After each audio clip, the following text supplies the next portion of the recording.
में सबसे पहले शेषनाग प्रभु जी पधारे, जो महाराज त्रेता युग में लक्ष्मण बनकर आए, वो इस महाराज द्वापर युग में बलदाऊ भैया के रूप में। सातवें गर्भ में जब प्रभु आए शेषनाग भगवान, उसी समय क्या हुआ, शेषनाग भगवान पधारे तो भगवान ने माया को आदेश दिया, कहने लगे हमारे सेवक जैसे ही आवेंगे और मामा बड़ो खतरनाक भैया, जहाँ हमारे सब भाइयों को भेज दो बने भाई गड़बड़ कर देवे वो। माया को आदेश दिया। आज देवकी के गर्भ से महाराज सातवें गर्भ को निकाल कर, जो वसुदेव जी की महाराज की दूसरी पत्नी थी गोकुल में, जिनका नाम था मैया रोहिणी, उनके गर्भ में प्रविष्ट कर दिया। रोहिणी के गर्भ से बलदाऊ भैया अर्थात देवकी मैया का सातवां गर्भ प्रकट हुआ। और इधर अब क्या हुआ, कहने लगे कि अब आगे के गर्भ में आते हैं यदुनाथ, और श्रोता गण सादर उन्हें पहले जोड़ो हाथ। ठाकुर जी 8वें गर्भ में महाराज आए। एक बार सभी लोग जोरदार का जयकारा लगाएंगे, क्योंकि ठाकुर जी मैया के गर्भ में हम लोगों ने पुकार लगाई और ठाकुर जी आ गए। बोली भक्त वत्सल भगवान की। आज 7वें गर्भ में जब आए थे तो उनको निष्कात सुनकर रोहिणी मैया के गर्भ में माया के द्वारा प्रविष्ट करा दिया गया। इधर महाराज बलदाऊ भैया का जन्म हुआ, अवतार हुआ, और इधर आगे के गर्भ में आते हैं यदुनाथ, स्वयं श्री ठाकुर जी मैया के गर्भ में पधारे। और जिस दिन से महाराज भगवान ने मैया के गर्भ में आए, उस दिन से मैया का मुखमंडल महाराज सूर्य के समान प्रकाशित होने लगा। जेल खाने में दिव्य भव्य तेज प्रकाश पुंज।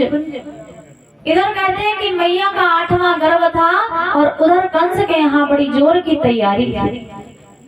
कहते हैं कि 8वें गर्भ की बारी थी, कि 8वें गर्भ की बारी थी, और कंस के यहाँ तैयारी थी।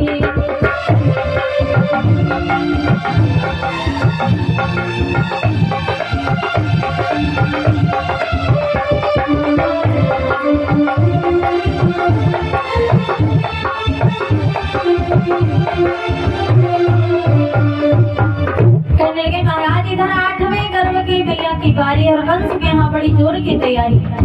8वें गर्भ की बारी थी, और 8वें गर्भ की बारी थी, कंस के यहाँ तैयारी थी। राजा था पहरेदारी में, और जेल में बहन बिचारी थी।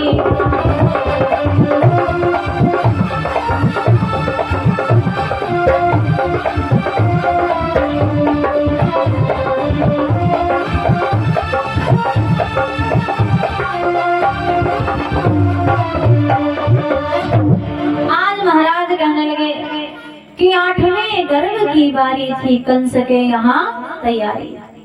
जैसे कंस को पता चला कि देवकी ने 8वां गर्भ को धारण किया है, देवकी का 8वां गर्भ हुआ है, उसी समय कंस ने महाराज अपनी व्यवस्था तगड़ी कर दी।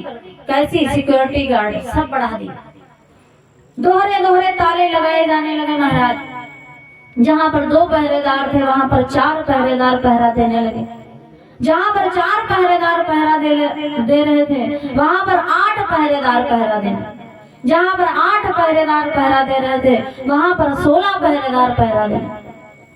महाराज इतनी कड़ी प्रशासन। कंस ने कहा दिन रात जगो, पर काल मथुरा से बाहर नहीं जाना चाहिए जेल के। पर कहते हैं काल को कोई मार नहीं सकता, काल को कोई मार नहीं सकता। आज ठाकुर जी की ऐसी कृपा।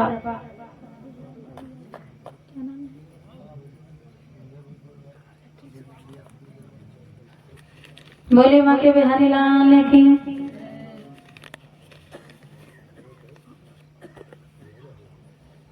राधे राधे। आज जैसे महाराज कहा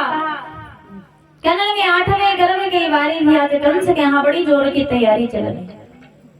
सारे पहरेदार महाराज पहरा देने लगे, कहने लगे दिन रात जागो, पैसा चाहे कितना भी खर्च हो जाए।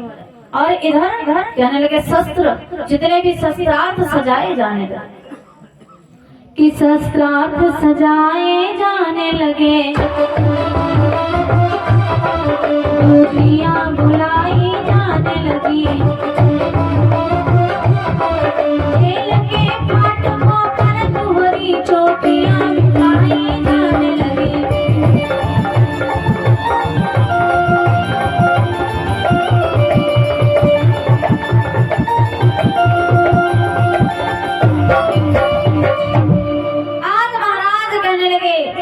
कि शास्त्रार्थ सजाए जाने लगे, दूतियां बुलाई जाने लगी। अरे महाराज अनेक प्रकार की देवताओं को बुलाकर कंस के यहाँ पूरा जमावड़ा, क्यों? क्योंकि काल का जन्म होने वाला है।